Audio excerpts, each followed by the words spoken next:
Sejarah kelam masih menghantui kaum Hawa.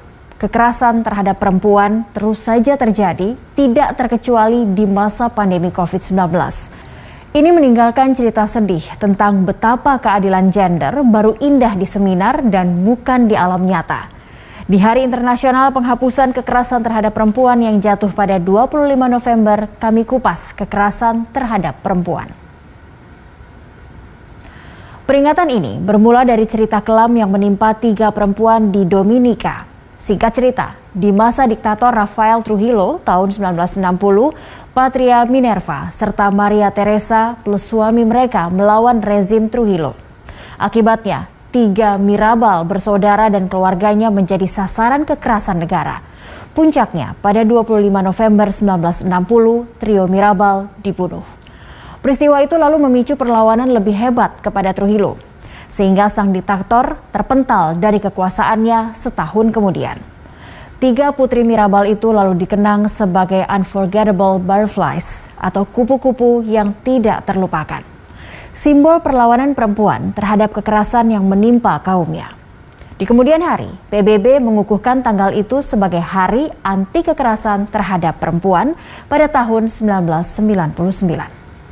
Pada 27 Desember 1999, Majelis Umum PBB telah mewanti-wanti dunia tentang bahayanya kekerasan terhadap perempuan. Sebab hal itu bakal menjadi hambatan dalam mencapai kesetaraan, pembangunan, dan perdamaian. Kesetaraan gender menentukan keberhasilan pembangunan dan mewujudkan perdamaian. Tapi begitulah, dunia yang setara belum lagi dapat dicapai. Sebaliknya, dominasi dan diskriminasi terhadap kaum Hawa masih bertakhta hingga kini. 75.000 tahunan sejak Homo sapiens keluar dari Afrika dan menyebar ke pojok-pojok planet biru ini. Organisasi Kesehatan Dunia WHO pernah melakukan survei di 161 negara antara 2000 hingga 2018 lalu. Hasilnya mencengangkan karena sepertiga dari perempuan dunia diperkirakan pernah mengalami kekerasan fisik dan seksual. Estimasinya itu setara dengan 734 juta jiwa. Ini mengerikan dan dipercaya masih menjadi momok bagi kaum Hawa. Bagaimana di negeri kita tercinta? Berdasarkan laporan yang diterima Komnas Perempuan dalam periode Januari sampai Juli 2021, angka kekerasan terhadap perempuan mencapai 2.500 kasus. Ingat, ini baru yang dilaporkan kepada Komnas Perempuan. Data itu lebih tinggi dibandingkan periode yang sama tahun lalu. Sekarang mari kita cermati data tahun 2020. Di tahun pertama pandemi COVID-19 itu, laporan kasus kekerasan terhadap perempuan yang masuk ke Komnas HAM hampir 2.400 kasus. Tapi Anda mesti siap-siap kaget dengan data kekerasan terhadap perempuan yang ditangani Lembaga Layanan Mitra Komnas Perempuan serta kasus yang ditangani pengadilan. Jumlahnya masing-masing 8.234 kasus dan 291 ribuan kasus.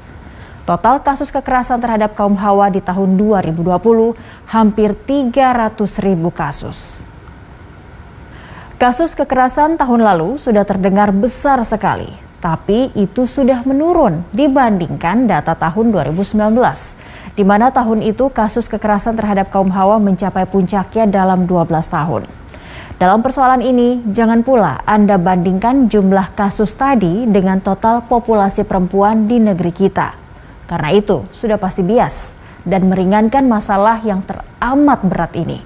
Sekarang mari kita cermati 5 provinsi dengan kasus kekerasan terhadap kaum Hawa tertinggi. DKI Jakarta di posisi pertama dengan 2.461 kasus. Kemudian Jawa Barat menempati posisi kedua dengan 1.011 kasus. Pada posisi ketiga ada Jawa Timur dengan 687 kasus, lalu Bali di posisi keempat dengan 612 kasus, serta Jawa Tengah dengan 409 kasus berada di peringkat kelima.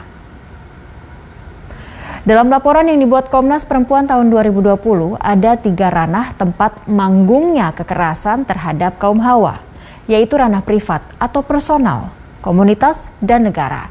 Ternyata kekerasan di wilayah privat, yaitu kekerasan dalam rumah tangga atau KDRT, mendominasi di tahun 2020 lalu. Jumlahnya menembus 6.480 kasus. lebih dari 3 kali lipat kekerasan yang terjadi di ranah komunitas, serta 281 kali dibandingkan kekerasan di ranah negara yang cuma 23 kasus. KDRT yang diderita kaum hawa beragam, yang terbanyak berbentuk fisik, yaitu 31%. Kemudian kekerasan seksual 30%, berikutnya dalam bentuk psikis 28%, serta ekonomi sebanyak 10%. Dan tolong dicamkan, ini semua adalah data yang dilaporkan. Apa yang terjadi di bawah permukaan diduga lebih besar lagi. Disinilah urgensi sekali lagi memahami dan mempraktikkan keadilan gender. Sebab ini bukan soal feminis semata. Ini adalah tugas bangsa manusia yang memiliki otak besar, yaitu 1.350 cm3. Sebuah anugerah yang bikin cara berpikir dan kebudayaan manusia modern lebih maju dibandingkan nenek moyang kita ratusan ribu tahun silam.